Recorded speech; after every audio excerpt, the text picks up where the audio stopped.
Hey there, Inkling. This video is pulled from one of my Twitch streams.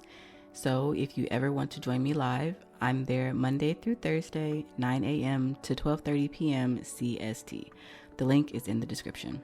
For now, let's turn the page and start the chapter. This is a Kickstarter demo for Burn the Midnight Oil, and not a finished product. Art, music, sound effects, and writing in this demo are all subject to change before the final game. We hope you enjoy playing. Click anywhere to continue. Okay, I'm glad that the music didn't start immediately, because it would have blown you guys' eardrums out.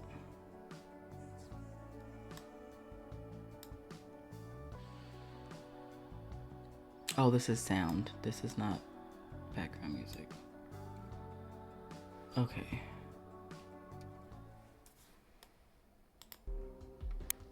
There we go. How do we feel about that, guys? Great. Looks good. Text speed. I would like large text, please. Oh, that noise I do not like. Is that this? Yes. I'm so sorry. I'm not sure what's up with the dog. Okay, I think we're good.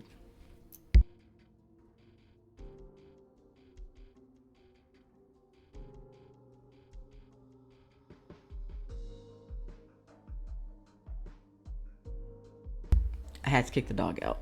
He got really upset about something. Okay, I turned down that loud click sound. I think that was this. Oh, I didn't change our thing. My bad, guys.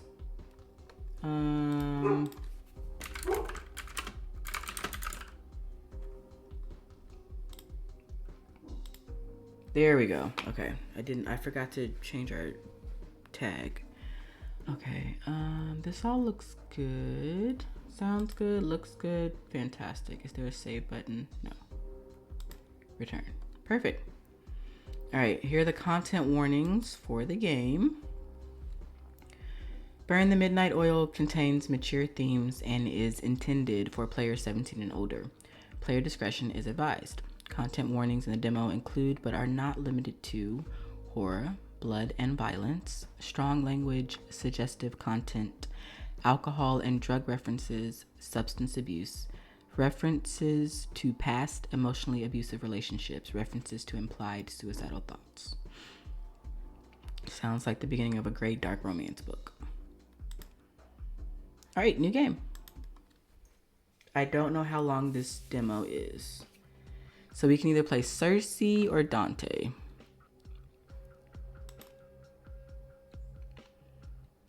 Date of birth unknown, vampire, private investigator. Wait, if Dante's a werewolf, I kind of have to play him. For 2 decades, Circe walked the streets of North Haven as a private investigator. Accompanied by her sidekick Edgar, she mostly deals with trivial jobs like catching cheating spouses, finding missing pets, and slaying vampires. But she is a vampire. In recent years, Circe's lost her passion for detective work, but this city isn't done with her just yet. When she's approached by 2 different clients looking for the same person, she decides to take on this one last case.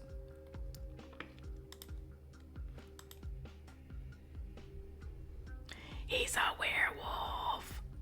I have to play Dante. I have to. 2/7/1953. Oh my god. Demi werewolf. Demi hellhound.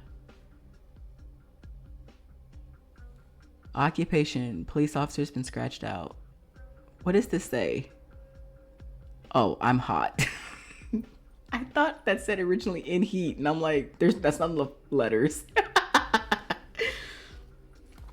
Several years ago, Dante struck a deal with Orion, a former friend of his mother.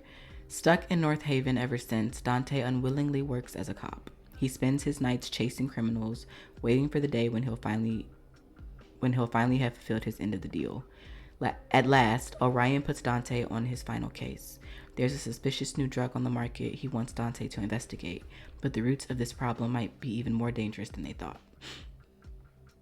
We're playing Dante.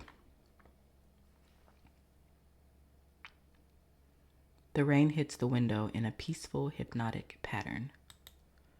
Orion stares outside, thoughts wandering.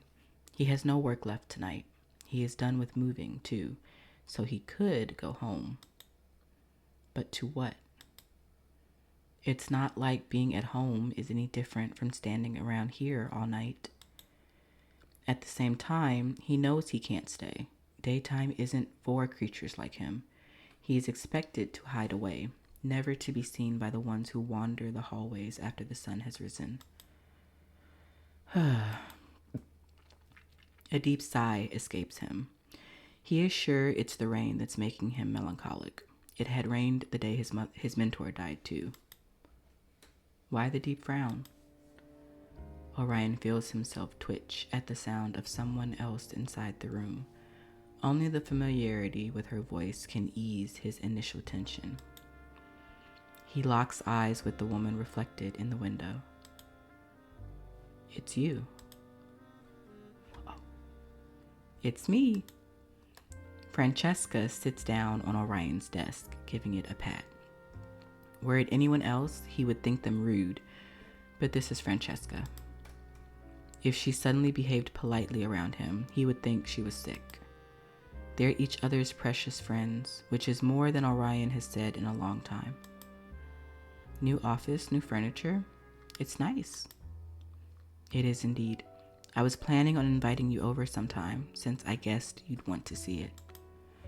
But speaking of inviting you, did someone let you in? One could almost think that Francesca belonged here, thanks to that natural arrogance of hers. But Orion doubts any officer here would have actually let a stranger walk right into the station for no apparent reason. Not exactly. So Orion stops himself mid-sentence. If she wants to get somewhere, she finds a way, even if it means somehow breaking into a police station unseen. She could have met with him outside, which she usually does, but it seems today is different. You know you shouldn't be here. I stopped by your flat, but you weren't there. What else should I have done? Still, breaking in is dangerous. I wouldn't call it breaking in. It was more like entering through unusual means. Orion is admittedly a bit curious, but he won't bother to ask how she did it. She only refused to tell just to tease him. Besides, that's not what he's focused on right now. What's more interesting is her scent. She smells human. Hey, Mix. Are you wearing perfume of some kind? There are items like that out there, made to mask your scent, change it into something else. Rather than the price, it's finding someone who makes them that is more complicated. Orion doesn't understand why she would go through the trouble. Normally, she more or less smells like a werewolf. There's no reason to hide that. Wait, Circe was a werewolf? No, that's Francesca. Sorry, wrong, sorry. How's the vibes? It's great. This is Burn the Midnight Oil. It is a neo-noir detective visual novel. And I'm playing the demo. I am playing the demo. So we are very, very comfy. How are you? Francesca smiles and looks around. Her tone is playful, as it most often is. This office suits you much better than the old one. A bit empty, though. I think it'll need some decorations. I would have brought something if I'd known you were moving. Francesca. There's no making her talk about something she doesn't want to say.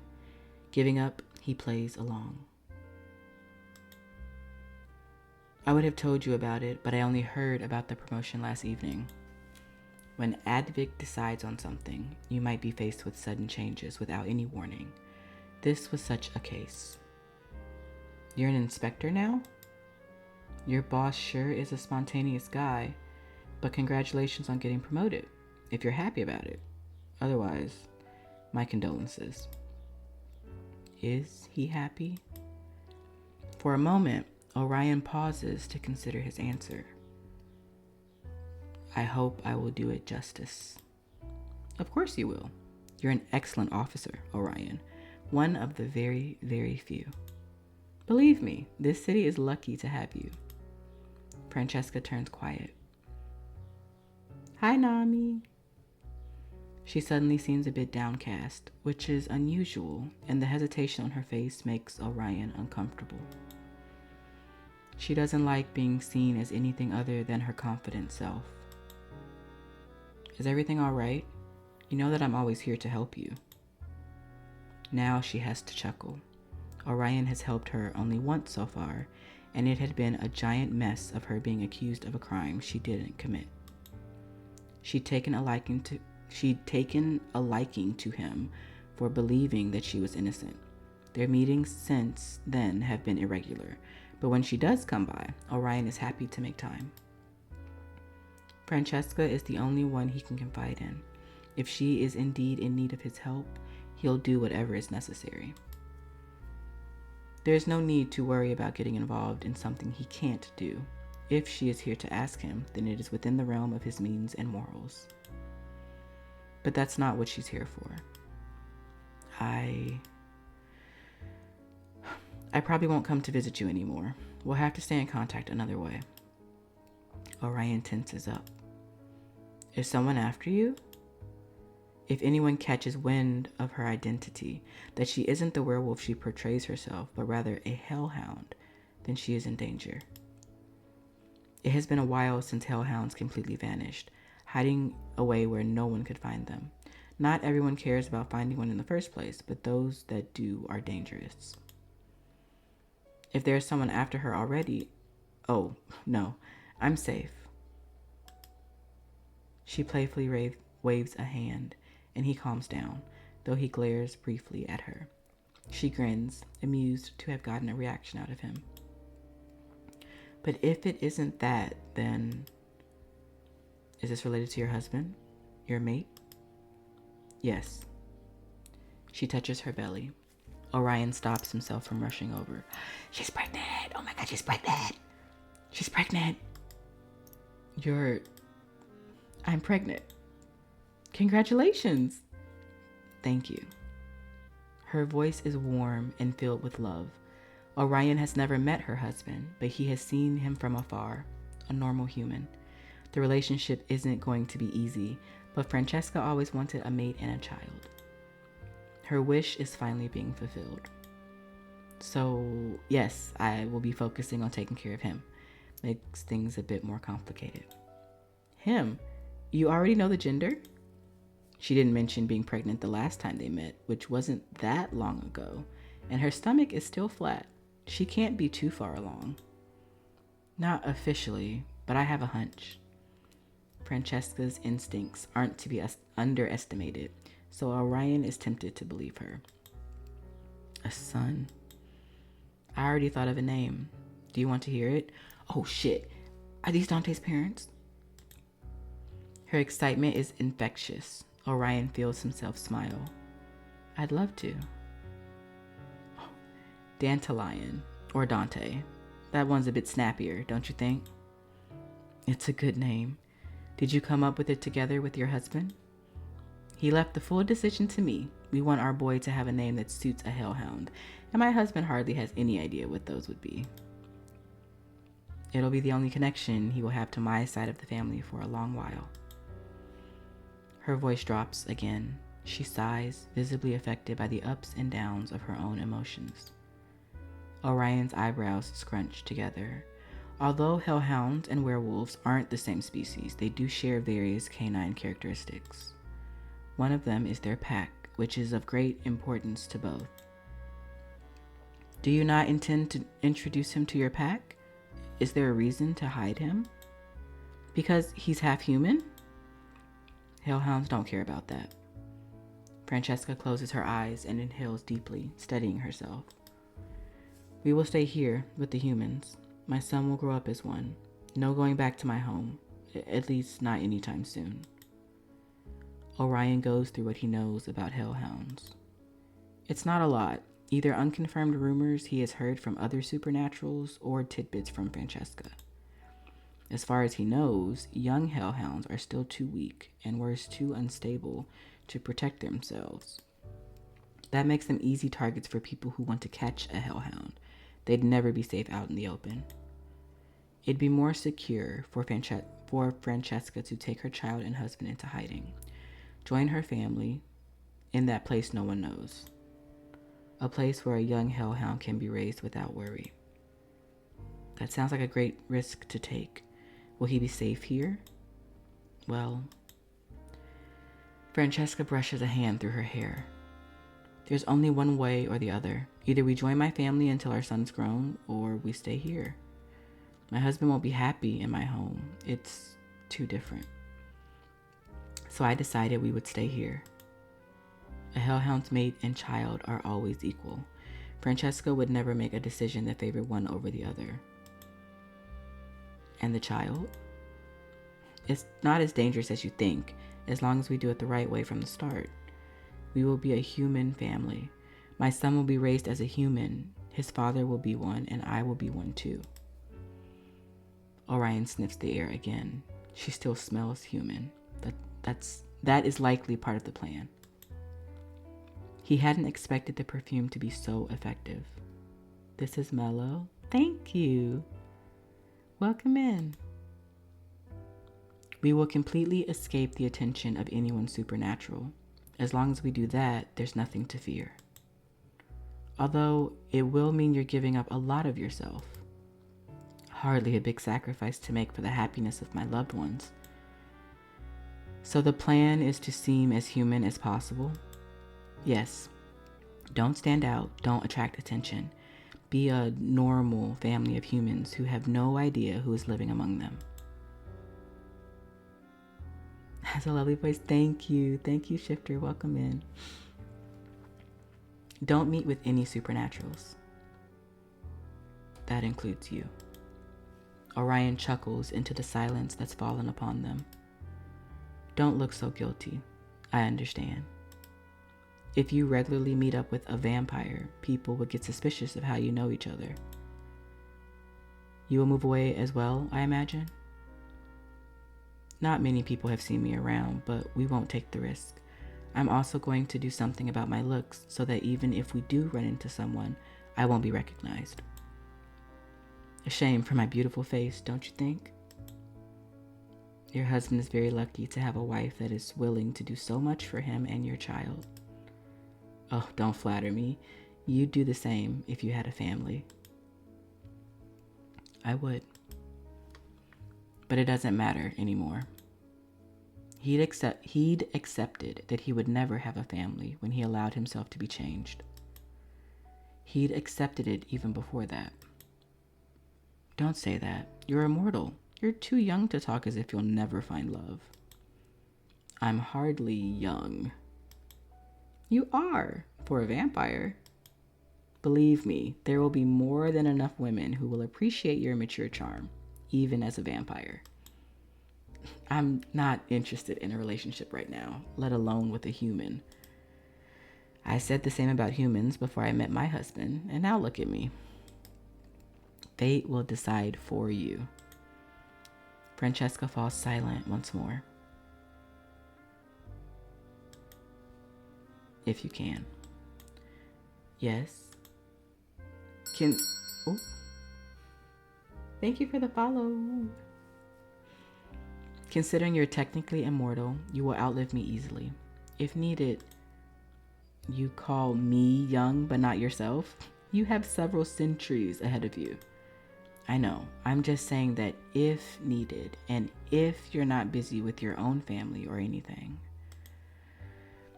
Could my son come to you for help when he needs it? I'm offended you even think you have to ask. You, your husband, and your son may contact me anytime. Francesca puts a hand on her chest, exhaling slowly. That's a relief. The thought of my boy being alone has been nagging me since I knew I was pregnant. Be honest, there really isn't anyone after you? No one. I'm probably just overthinking, but I still wanted to talk to you about it. Wanted to talk to you about it. It was She doesn't finish her sentence. A hunch. Neither of them want to think about why she feels so worried when there is no need to be. Francesca slips off the table. She brushes off her clothes and then smiles at Orion. You're leaving? Yes, it's about time. My husband is waiting with all our things packed. I'm not sure when or if we will see each other again, but I'll send you letters. They could be traced. I'll get them to you without anyone noticing. That much I can do. You just want to boast about your child, don't you? Maybe. She laughs, more lighthearted now. Well, I guess this is goodbye. Farewell, Orion. Farewell, Francesca.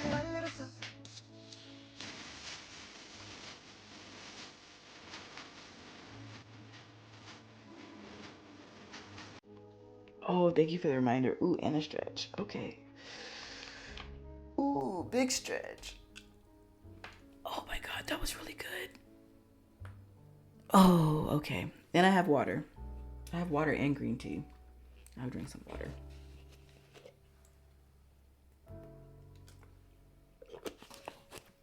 Okay.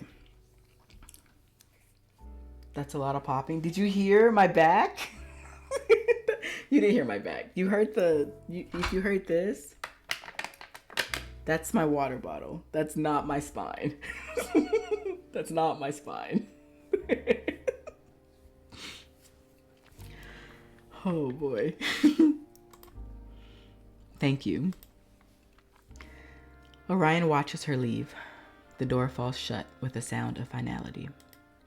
For some reason, he has a feeling they will not meet again.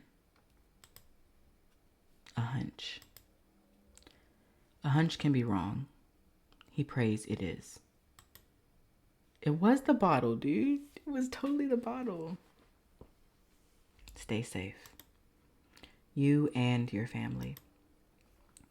The rain starts to come down harder. Orion sighs, turns away from the dreary sight, and gets ready to go home.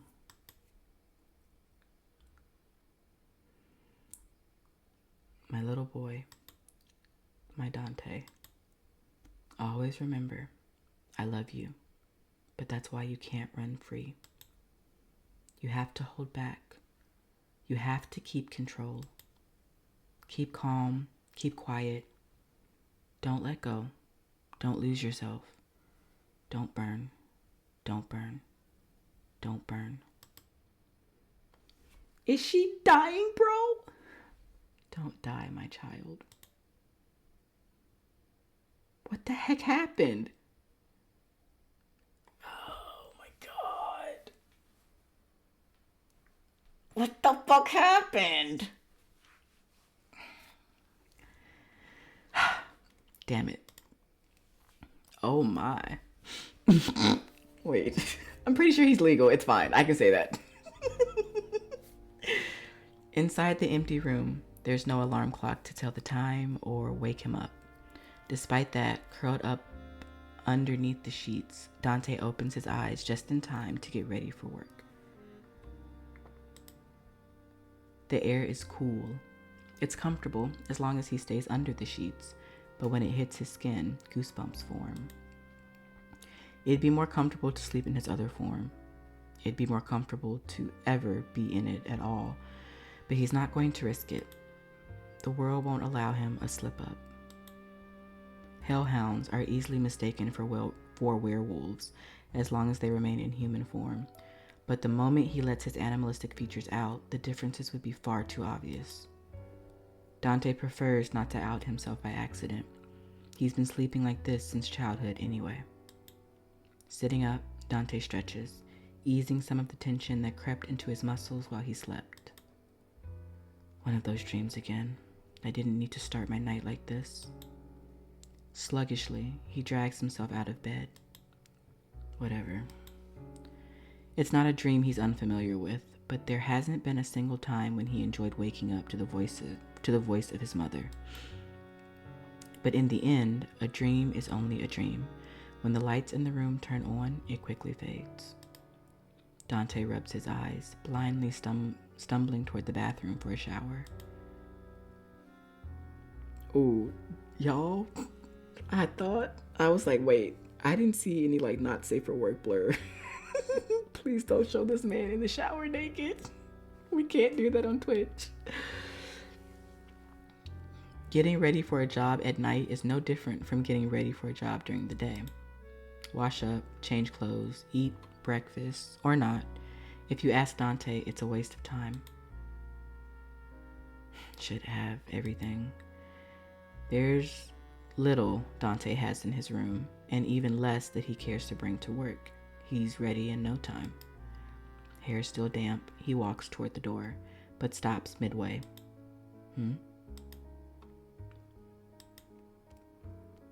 There's footsteps.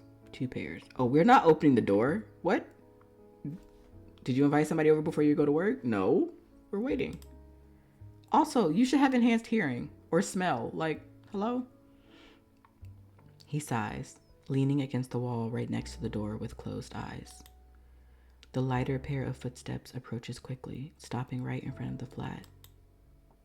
Knock, knock, knock. Only after hearing the knocks does Dante open the door.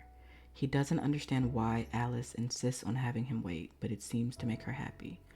Who is Alice? Dante, good evening. Who are you? She has no sense of danger. Half his size, she still manages to hop up high enough to hang off of him. Under any other circumstances, Dante's reaction to having someone jump at him would be to throw them somewhere else, but that's not an option at the moment. Alice. The girl ignores his scolding tone, clinging to Dante even tighter. Awkwardly stabilizing her in his arms, Dante decides to glare at the second person approaching. It's easier than glaring at the kid. Alice's father sees no reason to hurry over. He just tips his head in greeting, perfectly relaxed about letting his little girl cling to a supernatural. Oh! So who is this, though? Who's this, though? I know who this is. Who's this, though? Good evening. Instinct makes Dante want to return the greeting in kind. Out of spite, he doesn't. What are you doing here? And more importantly, what is she doing here? Alice allows herself to be put down. Even though there's a soft growl accompanying Dante's words, she looks mostly unimpressed. I'm not allowed to come? This is no place for a child, he wants to say. This corner of the city is dangerous, you know that. Besides, it's not good for a child to spend so much time with non-humans. Oh my god. The self-hate, bro. Oh my god. But what comes out of Dante's mouth instead is, you are. Cursed be those big innocent puppy eyes. Are you mad I'm here? It's hard for Dante to be. You don't get mad at pups, not really, even if they're not an actual pup. No. So there's no problem. Still doesn't explain why you're here. With a chuckle, Alice's father joins the conversation. Father, okay. I just picked her up from her friend's place. She doesn't want to go home before she says hello to everyone at the station. You being the most important. Orion's face is soft when he looks at Alice. Dante doesn't know the Orion from before Alice was born, but he knows enough about vampires to know what she is. A literal miracle. A vampire and a human shouldn't be able to have a child, and yet here she is. That she is Orion's biological child is a carefully kept secret. But how? Man, what mythos of vampires are they using? Because, like, if vampires are dead, technically, there's nothing in their bodies that works, so they shouldn't be able to produce sperm. Or if Alice is, it would have to be from the dad. The mom has to be mortal, because Orion's the vampire, duh. But what I was going to say is if the vampire in question was a woman, her, like, there's no blood, there's no Does calcium just stay in your bones? Like, you can't grow a fetus in a corpse, contrary to what the United States government thinks. So, Also, who? When? I have so many questions. Despite all the obstacles in their way, they're a happy family. And, for reasons Dante doesn't get, Alice keeps trying to pull him into it. I really, really wanted to see you. You never come by, so if I don't go to you, we never meet. Which would be preferable. I don't agree with her visiting the office either, but you know that it's impossible to stop her from doing what she wants. Hee hee. Orion's words aren't quite the truth. He'd never let Alice near anything that could cause her harm. It's because he's confident that the station is a safe place that he lets her visit for a couple minutes.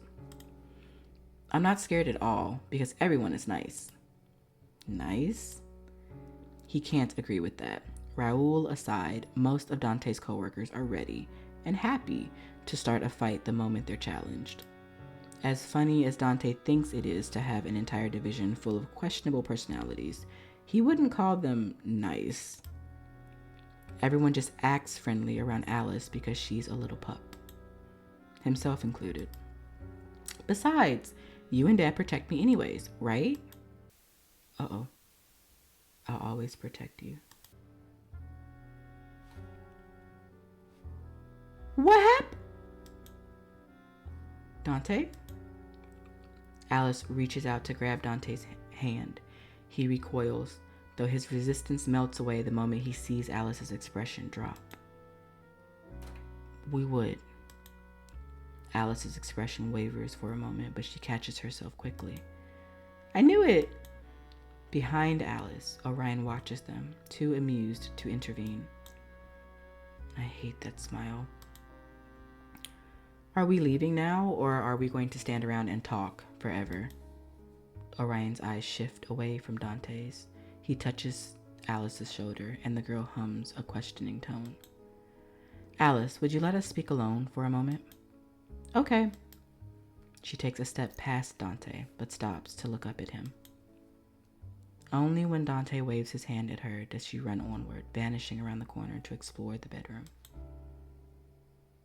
Your room is so boring. There's nothing here. One day, I'll make you decorate it. I'll get you a new lamp and curtains and then a bookshelf. Her voice trails off. Dante listens to the sounds for another moment, steps toward the window, and then the squeak of it. Steps toward the window, then the squeak of it being opened. Knowing that she's successfully distracted and not eavesdropping, Dante and Orion turn toward each other. So, what do you want? Don't think I believe your shitty excuse. That's not why you're here. I am picking her up, and she did want to come here. I didn't lie. But I'll admit it's good to see you in advance. There's a new case. And there's one every day. What, are you here because you didn't think I'd be on time? Too bad, I'm awake.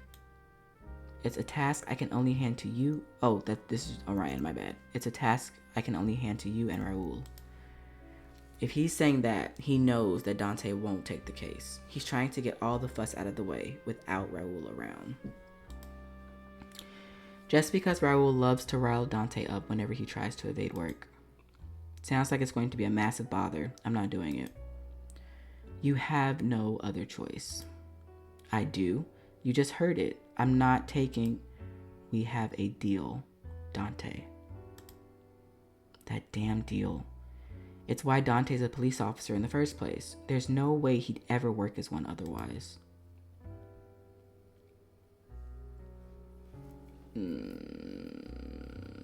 Just a couple more months, then I can finally leave. But... oh man. Demand more money or I can still say no. Ooh. I mean, we've tried this and he ain't hearing us at all. Demand more money. Dante doesn't want to say yes immediately just because. Fine, then I want a raise. What for? You never buy anything. Your room is just as empty as on the day you moved in. He's right, but Dante still might need the money for later. You blackmail me and I can't even get paid for doing my job? A deal is not blackmail. And if you do want your paycheck, you take whatever case I give you. But I'll think about the raise. A raise they both know might be completely useless if Dante does as he's planned and leaves as soon as the deal is over. Your answer? I can't stand you, old man. Orion crosses his arms in satisfaction. He ends the conversation in a soft tone. I really do need you on this case. Dante audibly exhales, refusing to look at Orion any longer. Instead, he turns back toward the interior of his flat. Grabbing his jacket, he calls for Alice. Alice, we're leaving. Coming. When the little girl rushes over, Dante stretches his hand out to her. She takes it, beaming. Don't smirk. Not smirking. I'll let go if you don't stop. I'm stopping. See? I'm completely serious. Right. Dante locks the door behind him. There's nothing inside to steal, but Orion's the one paying for it, so Dante doesn't want to risk any damage. He owes the man enough already.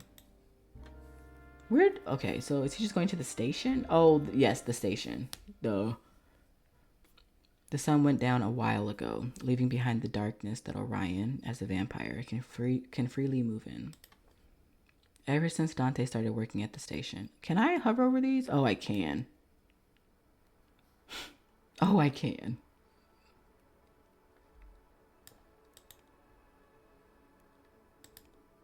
Okay. I didn't know I could do that. Ever since Dante started working at the station, nighttime has become his new normal as well. It's an odd feeling. He's always been more comfortable wandering around in the dark, but having a regular job is completely different from sleeping and waking up whenever he pleases. I was trying to see if I could use the next one, but it doesn't let me. That said, Alice is a human child, and the yawns slip out of her even if she tries to stifle them. Not wanting anyone to suggest for her to go home without visiting the station, she quickly speaks up. Dante, are you free this weekend, Sunday? Why? I'm going to bake cookies with Mum, and she said if you want some, you can come over. In the afternoon, though, so Dad will be inside his room. Dante doesn't have to look down at Alice to know that she's fidgeting. Not scared of hugging me, not scared of holding my hand, but scared to hear a rejection. Oh, we're totally giving in, bro. Are you kidding me? We're not bro. I'll drop by. I'm not going to promise when, though. Really? If I say I'll come, I will. Thank you. You'll love the cookies, and you can eat dinner with us, too. We'll get a lot of meat for you. If I feel like it. Do you think you'll be there for lunch? Mom will want to know. Depends on when I get up. When will you get up? Whenever I wake up. Why do you not have an alarm clock? He indulges her curiosity before he can think to point out that he doesn't even have anything in his flat. Can't stand the ticking. How about a digital one? Waste of electricity. I don't need one. I can sleep whenever.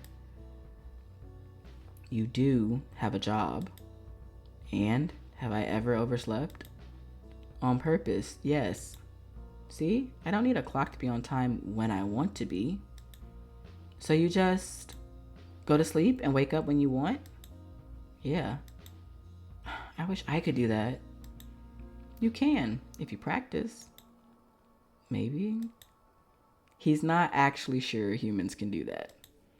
So you really have no clock at all? I do have one in a drawer if I need it.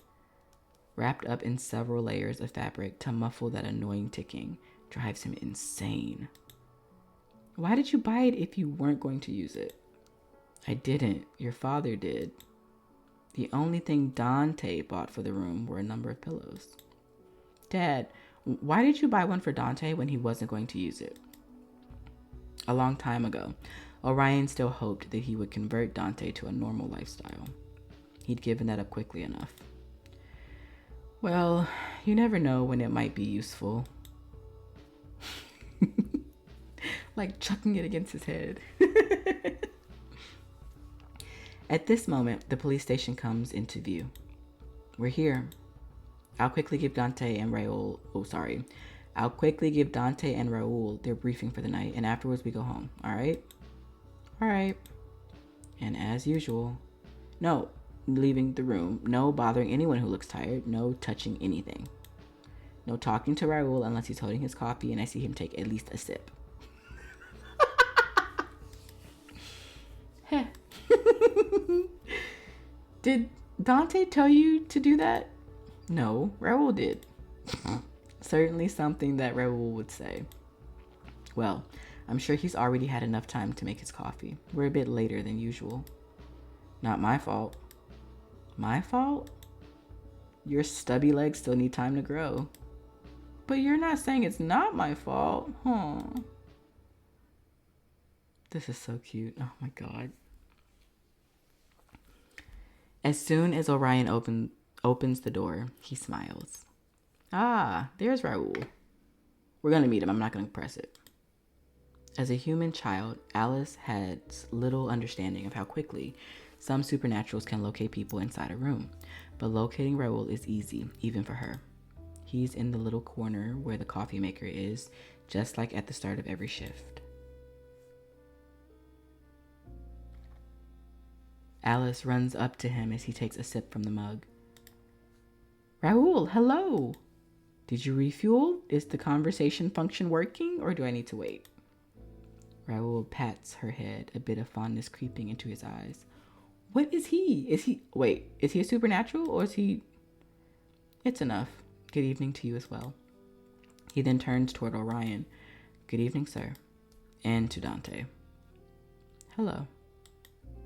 What, no good evening for me? No, I don't want you to have one.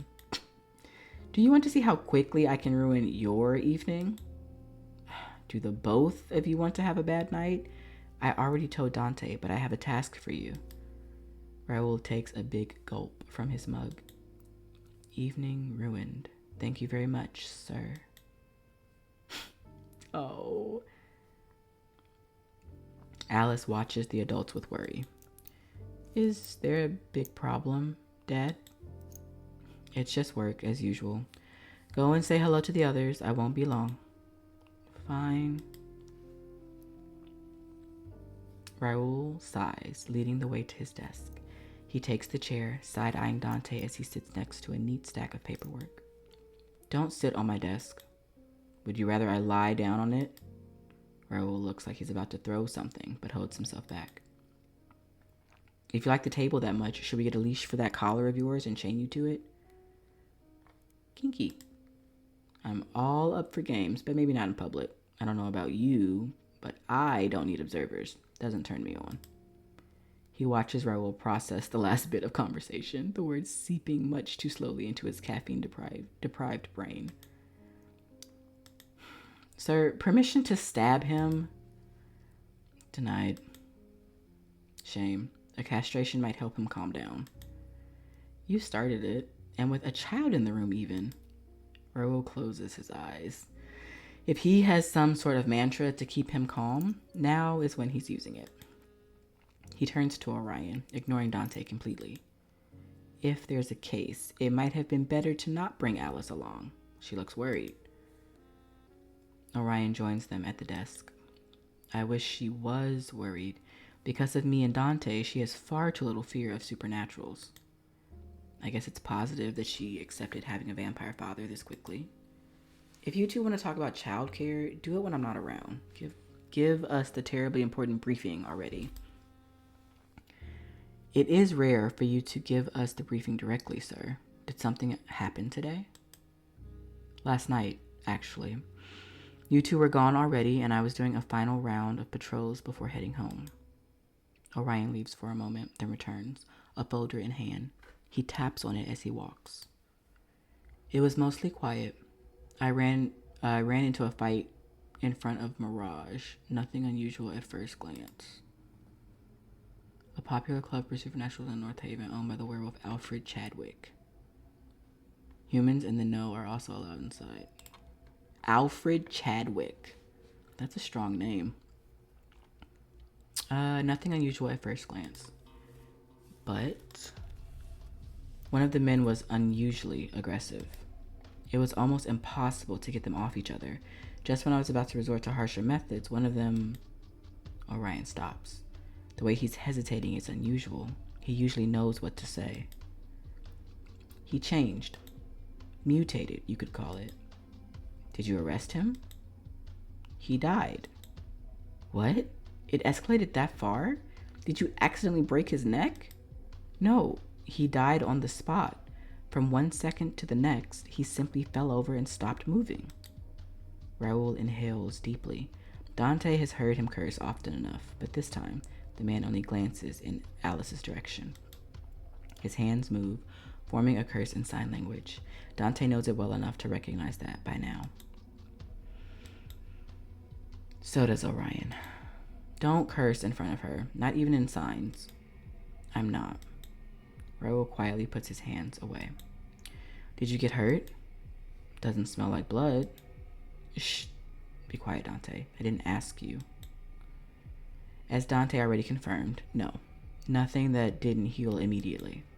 The problem is that we have never seen anything like this happen before. His body was in an abnormal state. Pathology? On it, but no updates yet. He didn't tell us what it looks like. We're going to investigate this. Why exactly? Do we think there's more mutants around? We do. I heard mutters of people saying this wasn't the first time they saw that happening to someone. There has to be a cause. So, what are we looking for in people? Visually, I mean. Even a smell, if you have one? I'd love to tell you, but it's hard to explain. There's no unusual smell to speak of, and the other changes were... You'll know what I'm talking about when you see it. Great. Nothing has happened since yesterday, but anything that might catch the attention of humans has to be solved as soon as possible. There's not just one, but several governmental institutions related to keeping humans oblivious to the existence of supernaturals. A rampaging mutant would make that considerably harder. That is to say, if they don't solve this case as quickly as possible, it might put human eyes on their backs. And then, no way in hell am I going to deal with Abraxas running around here. Abraxas.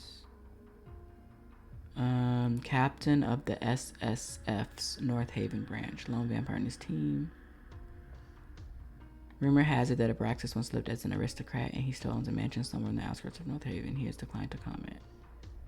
Why does it make him unpopular with the local supernaturals? Like, why? He's just a vampire. What did he do? So take care of it before he catches wind of the issue. I need you two to check all the clubs around Mirage. Talk to anyone suspicious. Watch anyone who stands out. You know your work. Orion places the folder on the table. Raoul immediately pulls it over to himself and skims its contents, but it's so thin that he's done in no time. So why do we have to take this shitty case? Reason number 1.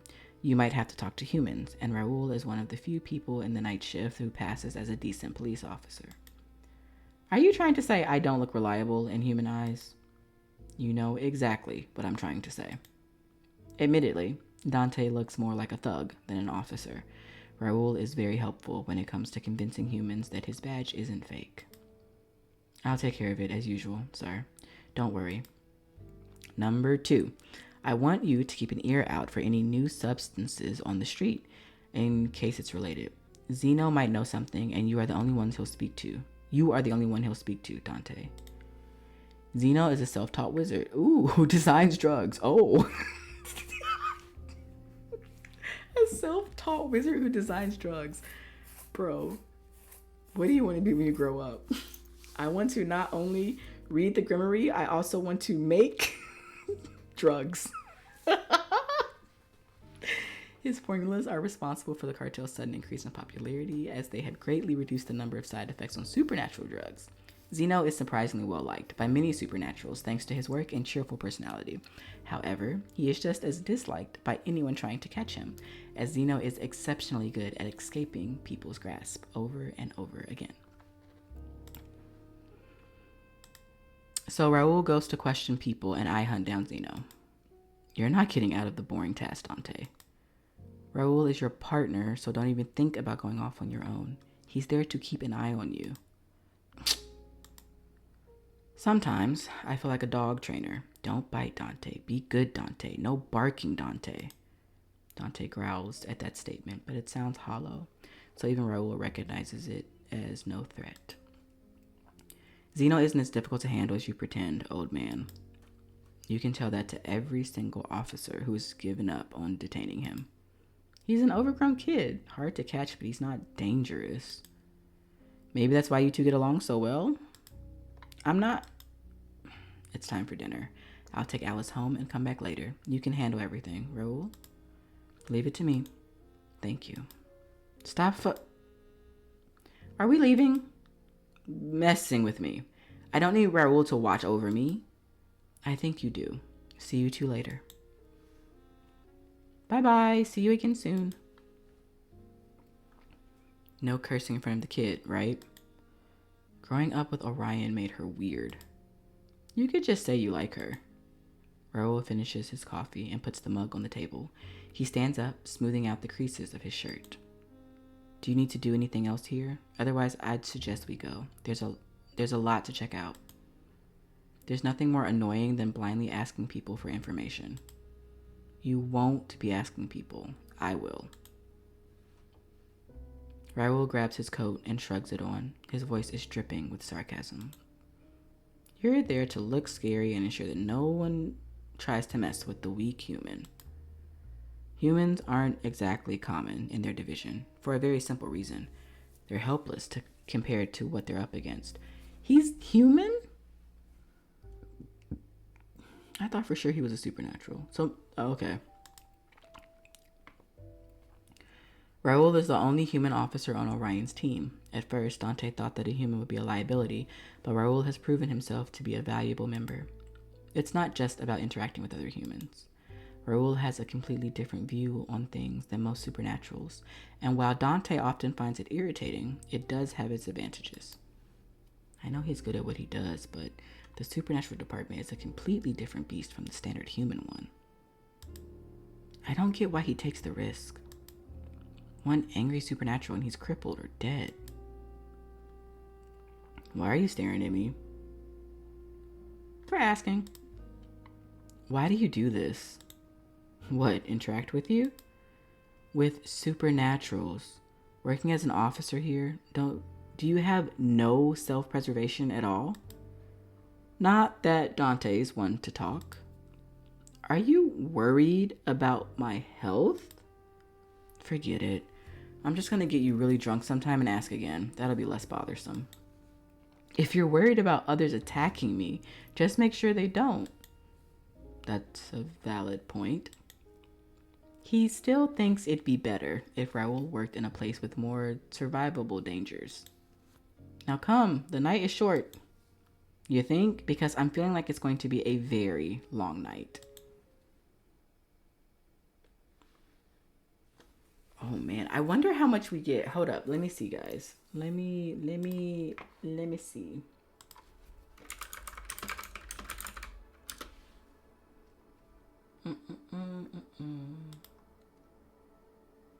Okay, so all together, right, total hours, it looks like 19, but I'm trying to find out how many hours is the demo. Because we're good for another hour.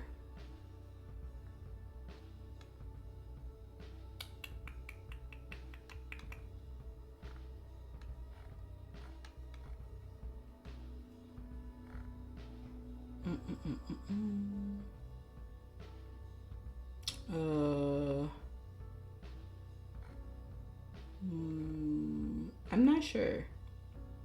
It doesn't say.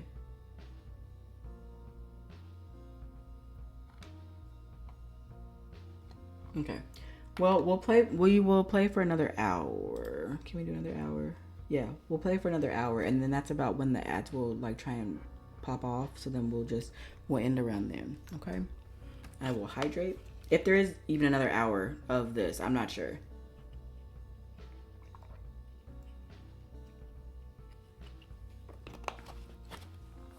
All right. I've drank in my water. Drank my water.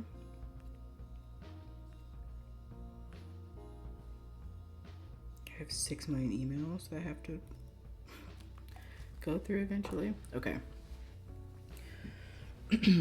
Are we taking your car? No, I've got it parked near the Golden Cat. Let's walk. What is that?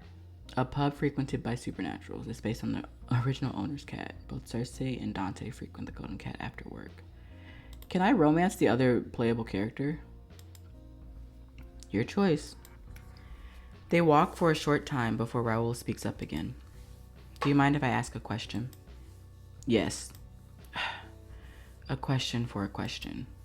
You mean at the station? You didn't even answer. Then you can ask another question after you answer mine. That is fine. Dante tilts his head to show his agreement. Why is it that Orion treats you like a child? I know he's older, but you and I are around the same age, and he doesn't treat me like that. Why is it that Orion is so worried about you? You're more than able to take care of yourself, but he's treating you like a child who shouldn't run around on his own. We just reestablished that officers aren't allowed to work alone. Not that it stops Dante from trying sometimes. Of course not, but with how much he stresses that I have to keep an eye on you, wouldn't it be better if I wasn't human? I can't stop you even if you do start a fight. A werewolf is above my weight class. Raoul being a human is actually the point, not that Dante can explain that. Other than Orion, there's no one who knows Dante is anything other than a werewolf. The only reason Orion knows is that Dante's mother told him. Yes, we know that. But Raoul doesn't have a reason to know. It's usually no issue, but in some cases it makes explaining things a bit hard. There are similarities between hellhounds and werewolves that allow one to act as the other, but there are also some huge differences. I get that, but we have said this like 4 times already, and no one has talked about the differences at all. Raoul may hate it, but him being so much weaker than me is exactly why Orion decided to pair us up in the first place. With Raoul around, not only do I have to make sure he stays safe, I also can't run wild. I'd risk injuring him. Annoyingly, Raoul did hit the nail on the head though. Orion is treating him like a child with no self-control. I think he's overly worried about me because he knew my mother. Feels responsible or something. Did he know you when you were a kid? That is not an easy question to answer for several reasons. No. It's complicated. I see. Raoul just nods to himself, then stops asking. It's something Dante appreciates, not that he'd ever say that out loud. My turn, same as before. Why did you end up working here, and how? The division doesn't take in many humans. I believe Orion was looking to add a human to the division even before I applied. When we had an interview, it sounded like it. It probably also helped that I was able to use my family name. Previous connections with supernaturals do make it easier for you to get hired. There's that, too. You're rich, and you obviously have connections. So why spend every night on the beat for barely anything? It's not a bad workplace. Everyone is polite, and Orion is a good supervisor. Seriously? You haven't worked another job yet, have you? He hasn't, so it's true that he can't compare Orion to someone else. If he puts us on this case, he believes that we are the right people for it. Aren't you the slightest bit proud of that? No. That's a shame. You should be. Why? He's just using me. Raoul was partnered with Dante as soon as he joined the force, but they know little about each other. It's hard to ask about someone else when you yourself are unwilling to talk. Not that Dante isn't curious. If I've got the chance right now, anyway. Where'd you work before joining our division? Another question? I'll owe you one. Other police stations for humans. And you switched over to supernatural cases on purpose? You don't stop, do you? It bothers me. It makes no sense. I want an answer or it'll annoy me the whole night. It isn't as interesting as you think. I like working with supernaturals. None of you care about who I am, which is a blessing. Let me get this straight. People were sucking up to you before because you're rich within an influential family. And you didn't like that? I don't need you to understand. But try to believe me when I say it's really damn annoying when people think you're doing good work because of your name and not because you've been working your ass off for it. Raoul inhales and straightens his collar. It sounds like there are many stories he could tell about his previous job. House game? It's pretty good. We're not very far in, I don't think. But it's pretty good. This is Dante. He's a hellhound, but he's posing as a werewolf. This is Raoul, our partner. We are cops in North Haven, and we are currently going... I think we're going to go, question some people, because Orion, which is, our vampire superior, was witnessed somebody mutating and then dying, so that's, the thing that we have to figure out. Yeah, that's the thing we have to figure out. I prefer to be judged for my own abilities, not those of my peers.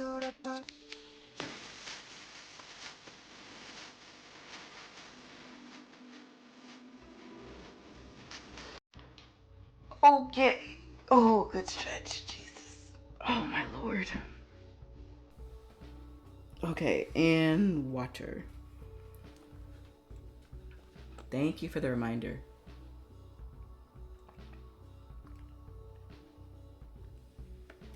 Thank you for the reminder. I needed that. Whew. Okay.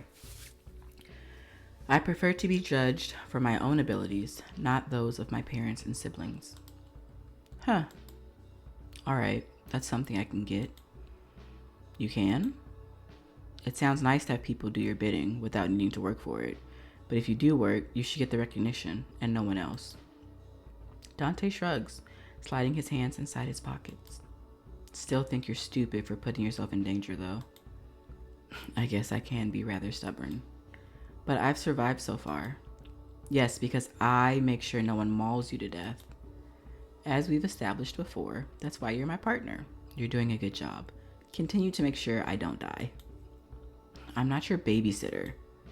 Bodyguard might be the more appropriate term. Raoul's mouth twitches into a little smile that he's quick to hide. Although, I doubt anyone could convince you to wear a suit. Or anything formal at all. Raoul's eyes move over Dante, which is a bit of a shame. I'll have to reject your job offer. I'm stuck at the station for a while. Certainly stuck for tonight, at least. The first place of interest is over there. Let's get this over with. Do we get to do some investigating? Their first stop was indeed just the start of a long, long night. Many follow before the end is in sight. I'm going to choke the next person here who wants to waste our time. As expected, or maybe feared, no one knows anything. Not only does it take forever to make them talk, they also end up revealing that they haven't noticed anything other than a couple more bodies than usual. The relationship between the different groups of supernaturals are complicated, meaning that a corpse won't immediately cause others to react.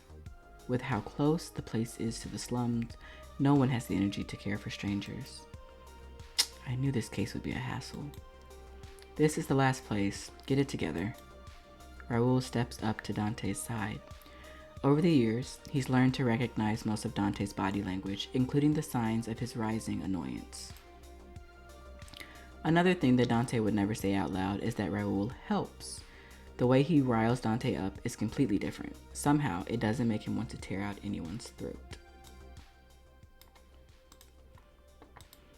But as much as his presence is a comforting one, it can't undo the strain on Dante's nerves. It's tempting to mix in with the crowd. It's lulling you back to sleep. If you need more sleep, go get more sleep. It's tempting to mix in with the crowd.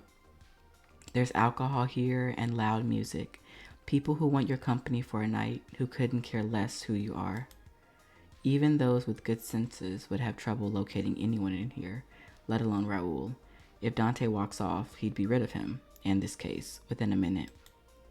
A break, just for tonight. And tomorrow is another day. And maybe another break. Dante.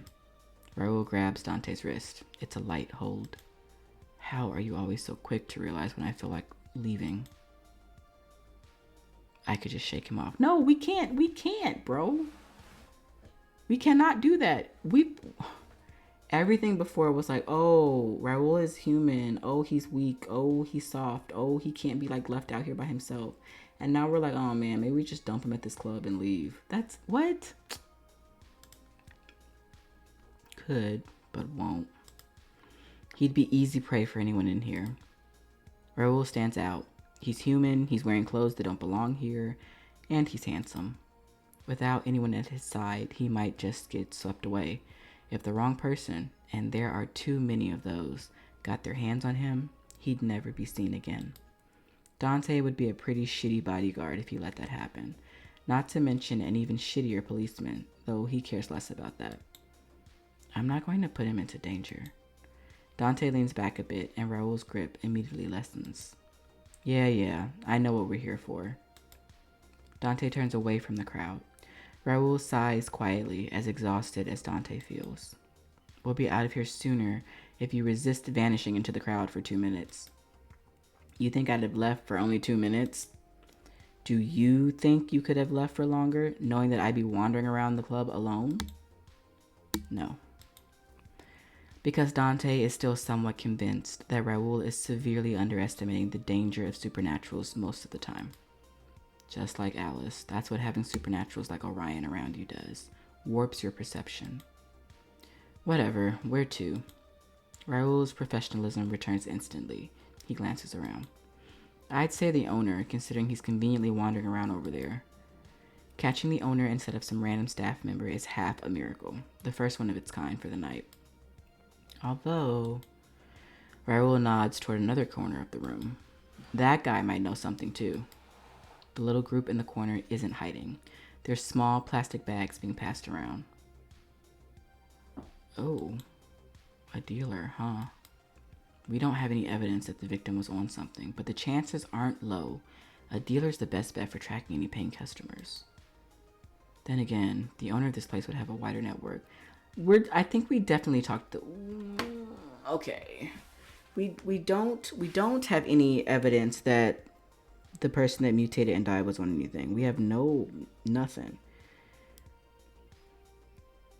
But would the owner necessarily know anything? Like, the owner's kind of removed from the daily life of the club, whereas like the dealer probably comes in here a lot to talk to other clubbers, and deal their product, right? What do you guys think? I kind of want to do the owner, but I don't think the owner will know anything.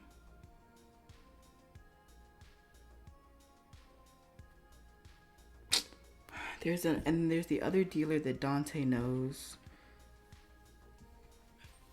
And we do have to go talk to him eventually. Probably not in the demo, but Dante does know another dealer. Let's try the owner. Let's try the owner before he runs away. Dante walks off in the direction of the club owner, Raoul on his heel. The crowd parts fluidly, closing up behind them again. Dante can't remember the man's name. Didn't even recognize him, to be honest, but he doesn't need to. Once they're close enough, Raoul switches positions with him, now standing in front. Alfred Chadwick? Oh, that's this dude? Oh, shit. Did I know we were at Mirage? Oh, boy. Oh, no. This was not the person to talk to. He doesn't want to talk to the police. God damn it. Okay. Ugh, never. Not with that name. Al, if anything. But who's asking? Raoul whips out his badge, making the fake smile on the man's face freeze. Police. Damn. I don't need your kind around here. Leave or I'll call security. Al growls, showing off sharp teeth. There's no doubt he's a werewolf, even without the gesture. The night has been long already. Seeing the provocative gesture toward his partner, Dante feels his patience thin out even further. With one large step, he's right in front of the guy, face close enough to feel his breath. When he growls, it's much darker. The sound has Al's eyes widening, whole body tensing up. Listen, you mangy mutt. If you call security, I can assure you that blood will flow. If you want this to end without anyone in the hospital, you will answer our damn questions. The more cooperative you are, the faster we are done here. Understood? Werewolves are good at gauging their opponents. The man stopped showing off his fangs in seconds. Understood. Dante steps back, standing closer to Raoul now to show that he won't allow any further threats. Al clears his throat, fixing his collar that hasn't even been touched, and tries to regain his composure. No need to be so aggressive. Can we start? Raoul looks at Dante rather than Al when he asks his question, though it's the werewolf who answers. Not here. Follow me. Oh, this was a good one then. I wish we could see what Raoul looks like. Maybe his art is still being processed, being drawn. Like maybe his art is coming. Al leads them to a small room in the back. It's quieter than the main area, and no one's around to interrupt or overhear them. Al leaves Dante to close the door. He crosses his arms and leans against the wall, wary and defensive. What do you want? It's pretty simple. We heard about an odd fight right outside of your place. Someone died after a burst of aggression. What do you know about that? The police are looking into that? Well, it's to my advantage if you do. There's something really freaky going on there. I didn't see it firsthand, but I got the wildest description of what he looked like when he died. Dante can only assume this is what Orion mentioned. I wonder what actually happened. But it's not just that one guy. I've heard of this sort of thing happening more than once. The dead aren't usually addicts either, but even some people who typically avoid drugs. Huh? The dead aren't the usual addicts either, but even some people who typically avoid drugs. I don't understand this sentence. Paying customers. If word gets out, I'll really start losing business. Raoul tenses up at the mention of more victims. Not a standalone case of sudden death, it seems. When did this start? How would I know? Not like I go around counting days. But are we talking weeks or months? If I had to guess, weeks definitely. Can't give you an exact time frame, but it's not been that long. How many deaths have you noticed? What kind of question is that? There's always been people acting up and dying one way or the other. Slums are close and all. Oh crap, sorry guys. I was trying not to do that. History. Slums are close and all that. The exaggerated stories are nothing new either. I just thought it was worse than usual until I started losing customers. And you didn't report any of the previous deaths? Al shrugs, looking uninterested. Started out more in the back alleys, nothing too visible on the surface. Raoul rubs a hand over his face. You all are really... What else do you know about the ones who've died? Well, you already said that they act aggressive, though that's playing it down. I've seen a little succubus rush into a whole group of supernaturals without a second thought. Drew a lot of onlookers, though I didn't see any of the weird shit that people have been talking about. Sober, drunk, on something? What exactly do you think I spend my whole night doing? I'd say if you're noticing whether the people dying are customers or not, then you're also noticing whether they're buying something off menu. Wouldn't know about the details, but at least the succubus did like to party with a bit of something extra in her blood. But not a single one was the type to get that aggressive. What happened to the corpses? What happens to any corpse around here? If the police don't get to it in time, there's always someone happy to take a body along. Oh, that's very disturbing. Woo. I seriously don't know anything else, I swear. Your words useless. Look, I don't want police around here. You leave me alone, I leave you alone. That's how it's always been, right? We'll leave you alone once you've told us everything. I have. So I won't have to come back here after finding out something else? Al hesitates, eyes widening. I did say everything I know about the dead guys, which is basically nothing. If you want something else, there's an odd guy in a hood who's been seen nearby. What kind of description? Wow. There's this man in a hoodie who's just like hanging out. Oh, okay. So a quarter of the population that's just walking down the street? Okay. A stranger? Stranger indeed. Fucking strange, that guy. How would you describe him? Tall, like... He motions with his hand, shoving a size way above his own head. Tall. Wears some odd dress, oriental or whatever, hood over his head. Everyone who's seen him says the same thing. He's scary, intimidating. Made them freeze up and want to hide even when he was just passing by. Did he talk to anyone? Not a single word. Sounds like a supernatural. What kind? No one knows. There's no scent on him. None. He appears out of nowhere without a sound and vanishes just as quickly. Are you sure that the ones running into him don't just have a bad nose? If it was one person, sure, but I've already heard of a dozen different people who have seen him. All kinds of supernaturals, too. Raoul turns to Dante. Don't vampires have no smell? They do have one, it's just very subtle. Not to mention that the smells of your environment stick to you. It's weird to say that someone smells like nothing.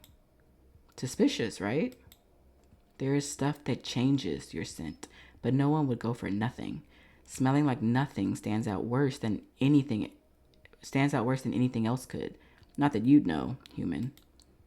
I don't need a dog's nose to understand that. A dog? Al gapes and then looks over to Dante, as if fully expecting a fellow werewolf to take offense at being compared to a dog. Little does he know that a hellhound doesn't appreciate being compared to a werewolf either. Got a problem? If my partner says you're a dog, then you're a dog. Got a problem with that? We are your friendly neighborhood police. Feel free to tell us if you have complaints. This may not be the right moment to say so, but I don't even think it's that bad of an insult. There are no were-dogs, so you're basically calling him an animal rather than a humanoid. Oh. How come you haven't gotten offended when I call you a dog? First of all, I have. Second, you're my partner, so I'm not going to kill you over something like that. Judging from the look on Al's face, he is currently reevaluating the kind of partners the two people in front of him are. Oh. I mean, it's not like there's a difference for me being called a werewolf day in and day out. Might as well get called a dog too. Al's shoulders slacken with exhaustion, and he waves his hand to call them back to attention. Is that enough for you to leave? Anything else I can tell you is just random stuff. People having affairs, magic experiments failing, cartel doing cartel stuff. Colluding organization of several drug lords. Zeno is the one that Dante knows that we can talk to.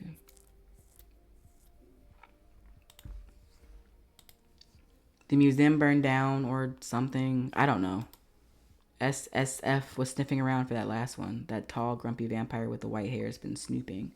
He's talking about Orion. Okay, the Supernatural Secrecy Force is a privately owned counterterrorism and intelligence agency secretly operating under political and financial support from multiple government and private individuals. Their key priority is to shield the existence of supernatural world from humans. The SSF has offices all around the world, but they hold more power in some places than others. Our supernaturals with the higher-ups are most exclusively human. Interesting. Claim to care for the best interests of humans and non-humans alike, their regulations often put supernaturals at a disadvantage. The supernaturals who have decided to sign up to work for the SSF are, at best, distrusted by other supernaturals. At worst, they're completely ostracized. Oh, wow. Huh. Abraxas? That might be interesting to hear more about. Oh, what happened? Hello? Okay. Dante tilts his head, tempted to ask more about it, but Raoul shakes his head. Something for later, then. I have one last question, then we're done. Get it out. Have you seen Zeno around lately? Zeno, probably, not Zeno. Huh? That has Al getting defensive again. What are you asking about him for? Suddenly it involves his business, so now he's clamming up, huh? We need to talk to him too. Don't know him. No idea. You don't look like you don't know him. Dante interrupts Raoul with a shake of his head. He's not going to say anything if you ask him like that. We're not out to get him or mess with your sales. We just want to talk to him, then we'll leave him be. Sounds like bullshit to me. You're cops.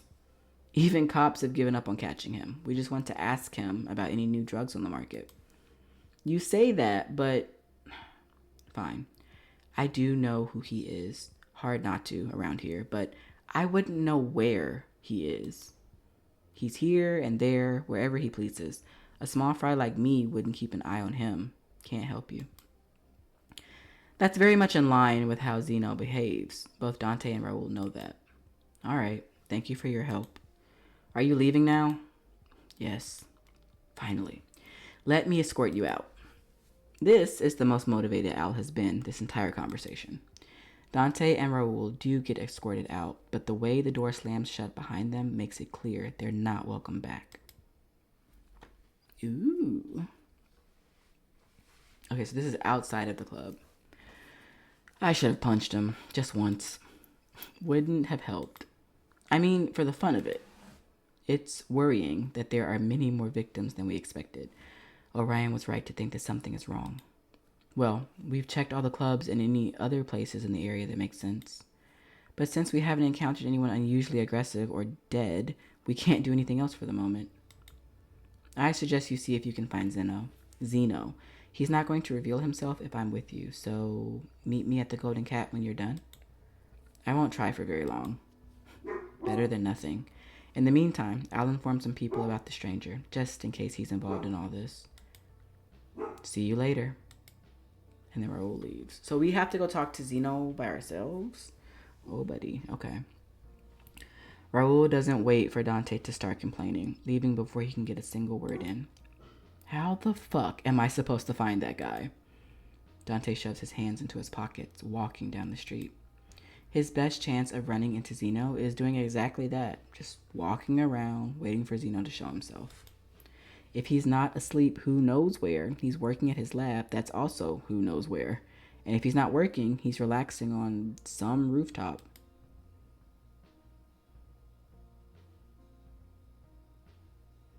As one of the main designers for an astoundingly large circle of cities, Zeno should be a more dangerous guy, but even the police aren't after him anymore. There's been so many attempts to capture and keep him, but he always slips out. Not to mention that there'd just be someone worse filling in his position if he's gone. Most of the time, Zeno is friendly. He minds his own business and he doesn't pick fights. He's not a direct threat to others. Even a child would be safe around him. As long as you can make sure he doesn't feed them anything weird. Okay. Zeno doesn't show up as he walks around. Dante's patience reaches its limits and he stops. Fuck this. I'm leaving. What? I was just about to stage a dramatic entry. Oh my god.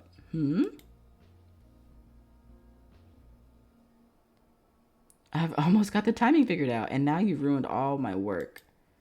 Zeno, there you are.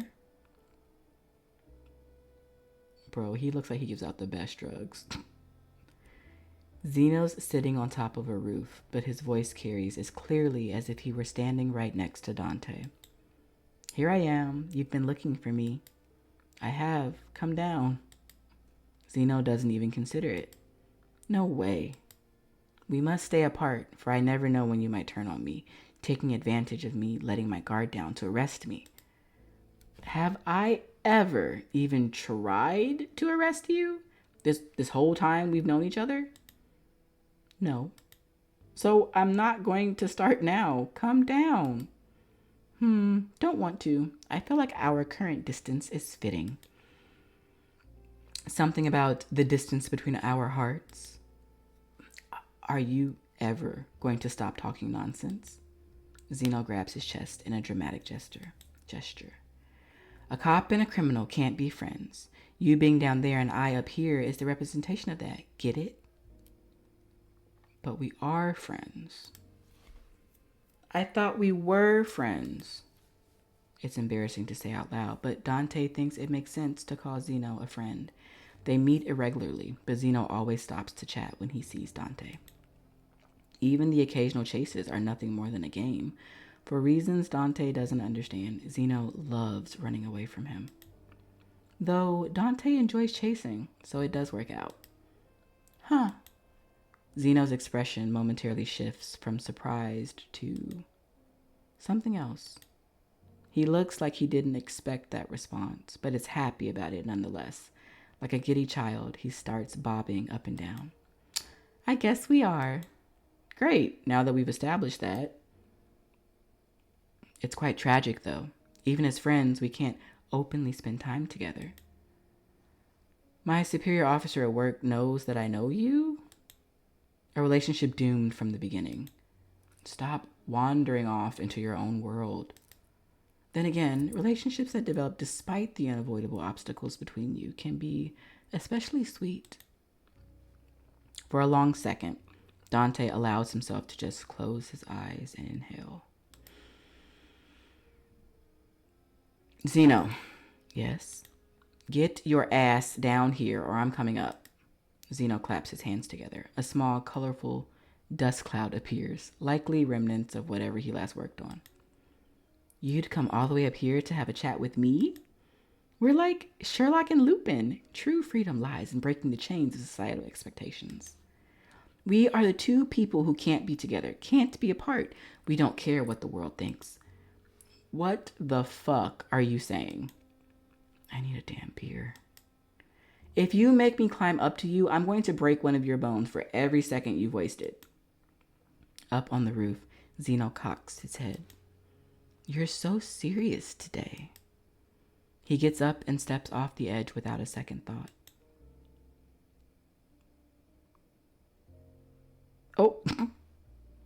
Zeno's body appears from above, hanging upside down, bouncing slightly as he stops right in front of Dante. Hey, look, I've been getting the hang of a new trick. It takes some practice and all the blood runs to your head, but it works. Without comment, Dante grabs Zeno by the waist and turns him around midair. Zeno squeaks like a toy, but doesn't struggle. I could snap him in half by accident. Finding himself the right way up again, the wizard stops hovering and places his feet on the ground. What's wrong? Usually you play along for a bit. I'm not falling for the sad puppy facade. Not today. Not twice today when Alice already got me earlier. I'm still working. I have to talk to you. No time for games? No time or energy.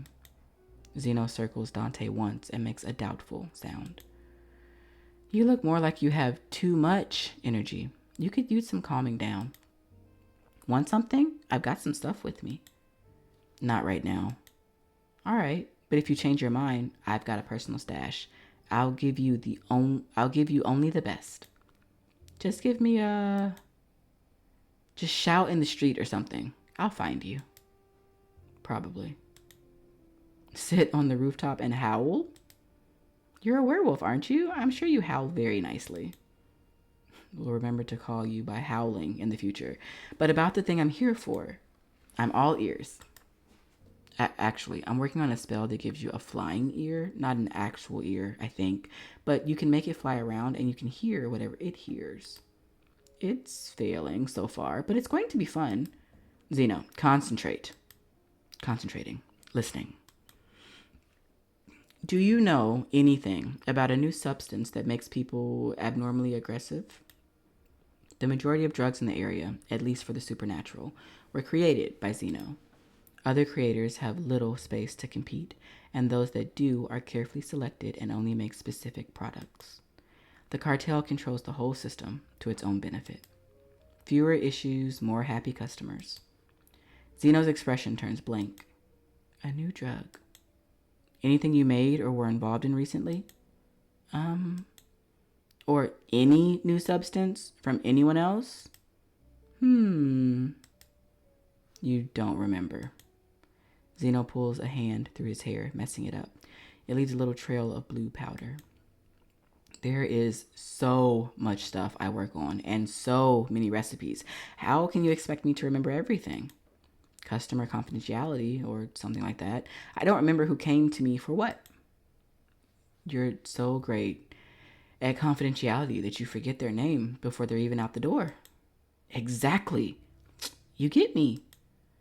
Do you remember my name? Dante.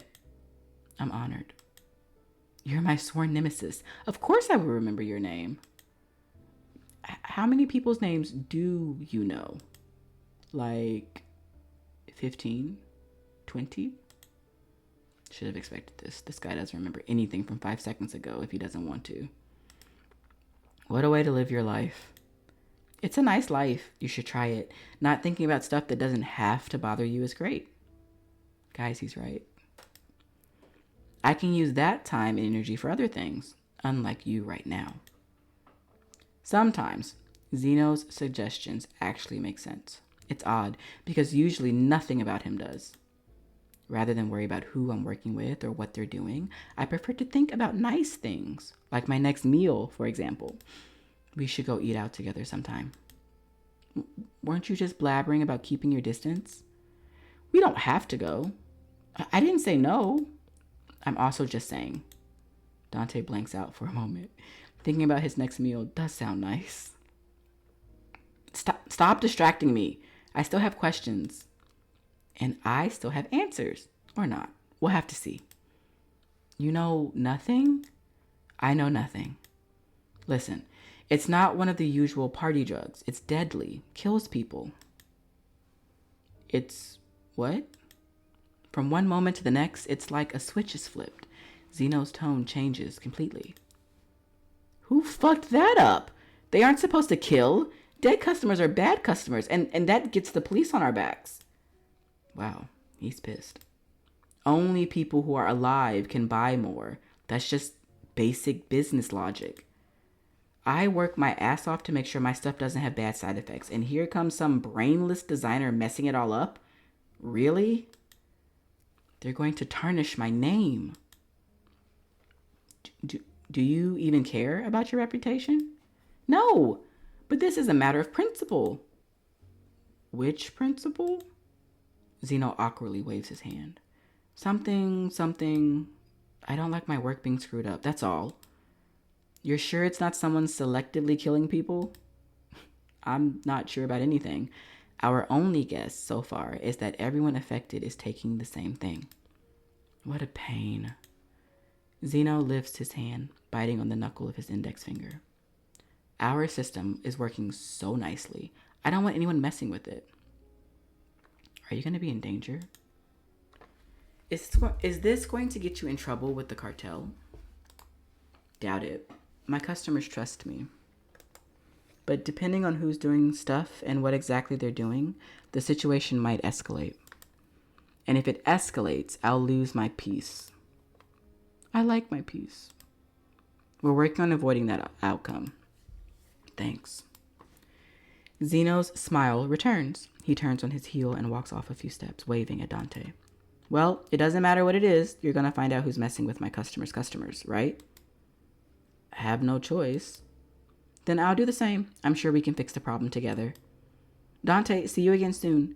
Next time, let's have something to show for this case. Zeno does a little hop that lands him in midair again, quickly taking him up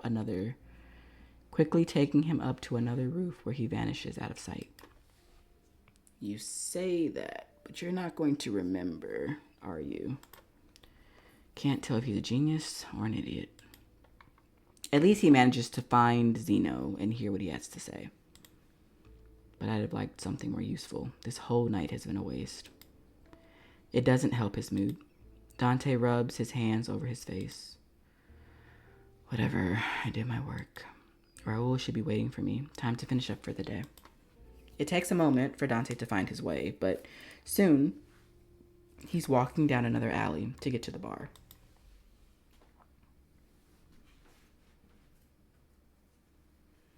With the night ending, people are starting to return home, if they have one. Tired yawns, drunk ramblings, and happy hollering can be heard, though Dante takes the quieter streets on purpose to avoid them.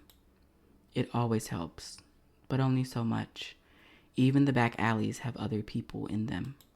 Dante quickens his pace, listening despite himself for any surly remarks or angry, slurred muttering. He'd never been the type to ignore rowdy drunks. They didn't ignore him either, which had been a blessing at least until Orion caught on. It wasn't really losing control if some idiot on the street swung at him first. The fights were an easy way to burn off his restlessness, but when he'd first started working as a cop, Orion had hardly left his side at night. He used to drag Dante away from the busier streets, repeating over and over, like a broken record, a very annoying one, for Dante to just ignore them. And he's right. Drunks don't make for challenging fights anyway. They're a waste of his time. He's good at it by now, ignoring them, not jumping at every chance. That doesn't mean he doesn't want to fight. Damn vampire. I should see if he'll fight me again soon. Orion is not to be underestimated as an enemy, which is why Dante has been trying to rile him up since day one. He'd only managed to bait him once by bringing up Alice. Dante hadn't liked what happened after that. But the end result was positive. Orion had agreed he needed an outlet, so they started sparring here and there. Not half as often as Dante would like, but better than nothing. I'm going insane.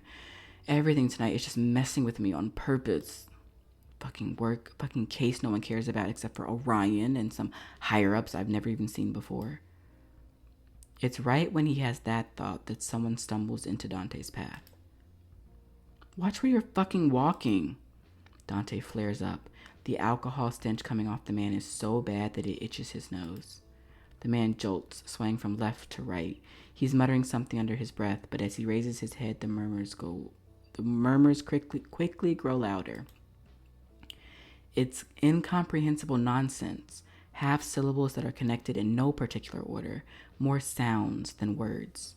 They tumble over each other as the man's face distorts, veins bulging out and eyes wide open.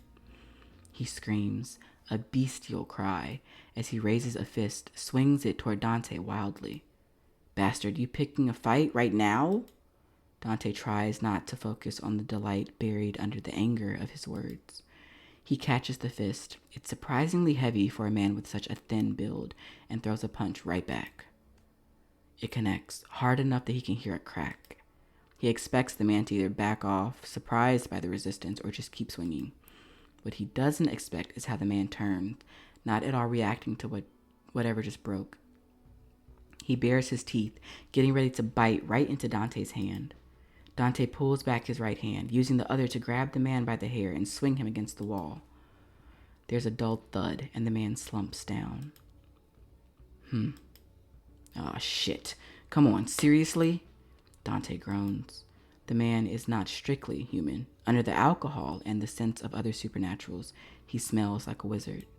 Sadly, him being a wizard doesn't exactly fix his human frailty, and as Dante strains his ears, he can't hear him breathing anymore. Shit.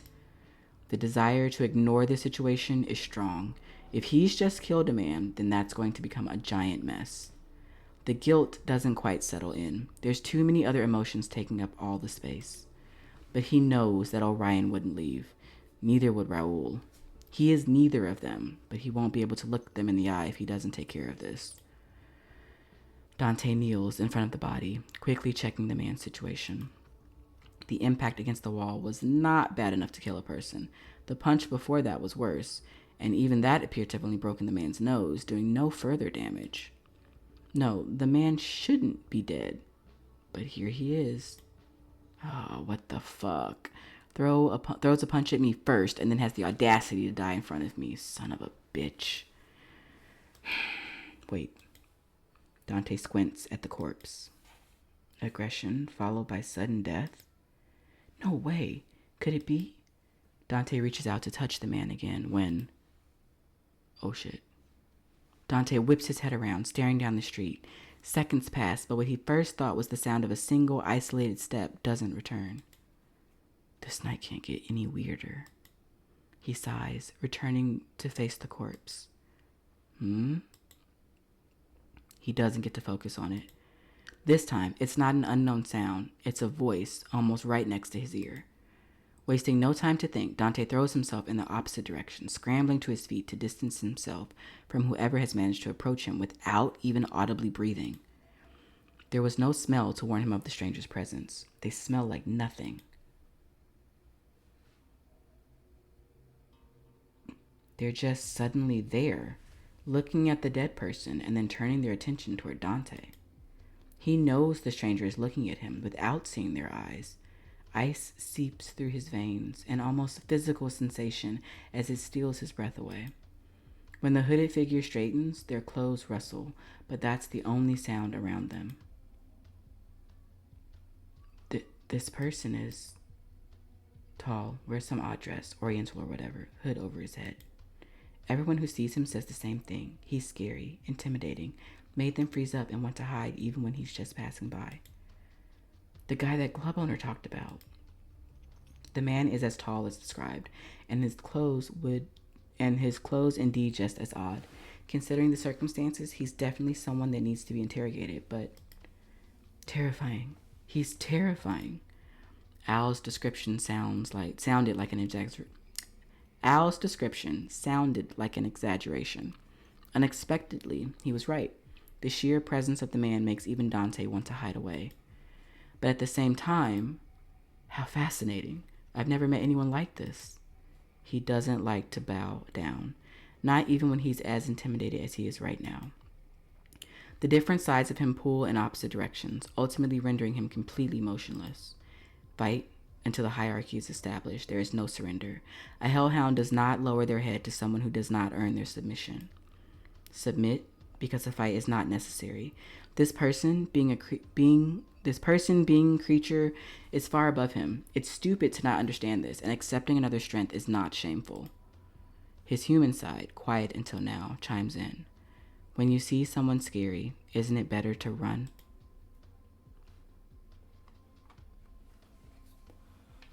Ooh, okay. What do you know about this one's state?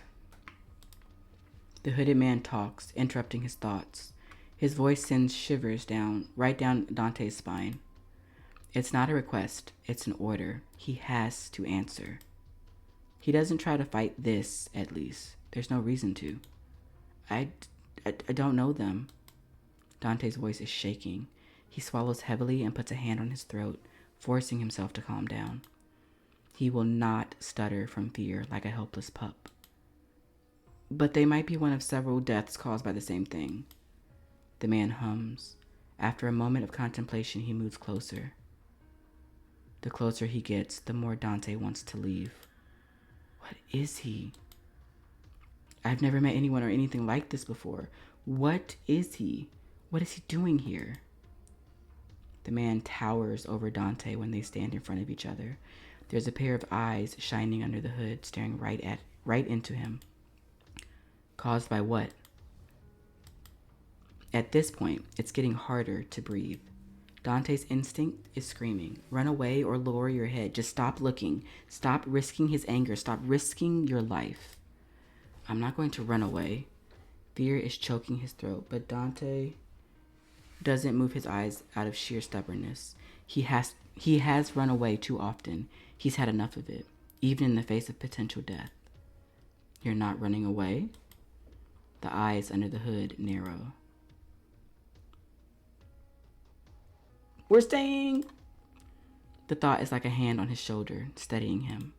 Dante forces himself to assess the situation as objectively as possible. The stranger isn't threatening him, not at all. Neither his aura nor what's visible of his facial expression is an act of deliberate intimidation. The stranger is terrifying to stand across from, but he's not made any move to attack. This is his natural aura pushing others down, not a conscious act. He's just asking questions. A prey that runs gets hunted. Stand your ground, don't give in. It's hard to hold eye contact with the man, but the longer Dante does, the more fascinating his eyes get. He's old, very old. His eyes are not a lake, they're an ocean. Calm right now, but the waves can build up high. There's no desire inside them, and no threat. All the man is doing is looking down at a curious thing he encountered, giving it his attention for a mere few seconds. Breathless seconds pass. Then the man leans back again, and the pressure vanishes enough for Dante to inhale. Little things like you usually run away when I get close. You're not. How quirky. Who are you calling quirky? Continue on with your night, young hellhound. Don't forget to breathe. With that, the hooded man's attention span appears emptied. He turns his head up to the sky, pausing for a second. Then he walks off, odd clothes rustling softly with every step. By the time Dante manages to snap out of it, he's gone. Who was that? Someone like him would stand out everywhere. How is it that the whole city's not talking about him yet? Not to mention, he knew what I was. It's impossible to tell the difference between a werewolf and a hellhound by scent alone. Did my reaction give it away? What else? When the fear is gone, there's nothing but awe left. That man is someone even the most powerful supernaturals in North Haven would bow to. That thought is almost pleasing. Power struggles are common within supernatural communities. There's always someone planning to overthrow the current boss. If that man stepped in, Dante can't imagine how much that would stand in his way. Wait, Dante's trying to, he's trying to overthrow somebody? I'm not sure how to answer this. If that man stepped in, Dante can't imagine much that would stand in his way. Oh, okay. So this is do I want to follow him or do I want to try and stand in his way? Huh.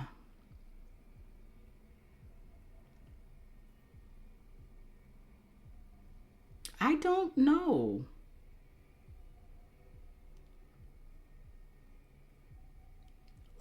Dante doesn't have a reason to want to stand in this guy's way. He also, yeah, sure, the guy's powerful, so it makes sense you want to follow him, but I guess technically we can do the first one. He'd be a desirable leader. Oh, well, I learned more lore. Hellhounds don't have alphas, not like werewolves have, not like that. But the strongest among them, the most cunning, the most intelligent, they're still the ones everyone turns to when the situation grows dire. The stranger would be the kind of leader to give you security, a horror to outsiders, but the ideal protector for everyone inside the pack. It's not a thought he decides to spend more time on. He's not a hellhound, that I'm sure of.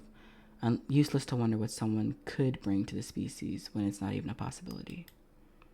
The man is gone, and it's best not to think about him. If he does think too much about him, he might just try to follow him. Dante shakes his head. Back to work. There's still a corpse on the ground. Pushing away all stray thoughts, he approaches the body. Dante checks the man from head to toe one more time. The distraction helps. Looking at him now, Dante finally understands what Orion meant about knowing a victim if he saw one. The skin of the corpse has developed thin cracks in the short time since he collapsed. It feels hard, as if the whole body's surface has hardened. Well, at least it looks like this wasn't my fault. That's something. The cracks have the slightest discoloration, but that's about it. He can still move the corpse's joints, so whatever has happened is mostly superficial. What the organs look like, he couldn't say. I've seen people's insides before, but I don't exactly have an interest in them. That's a job for pathology. I'll have to get someone from the station to fetch the body. Sadly, he doesn't have a phone. They're giant brick-shaped things, unwieldy and inconvenient to carry around. Raoul keeps one on him, but he's not here. He does, in theory, have a pager. But that's exactly where it always is. Oh, on his desk back at the station. He just really hates that thing. Contacting the station is what he has Raoul for, right?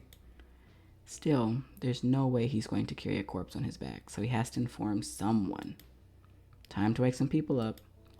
There's enough houses around. He just has to sniff out a supernatural household, then ring long enough until he can tell someone to call the station.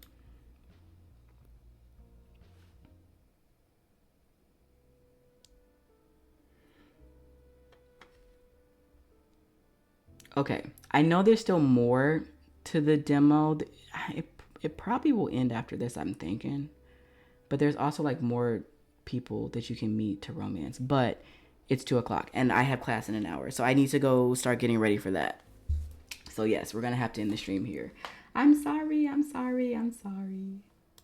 And with that, this chapter comes to a close.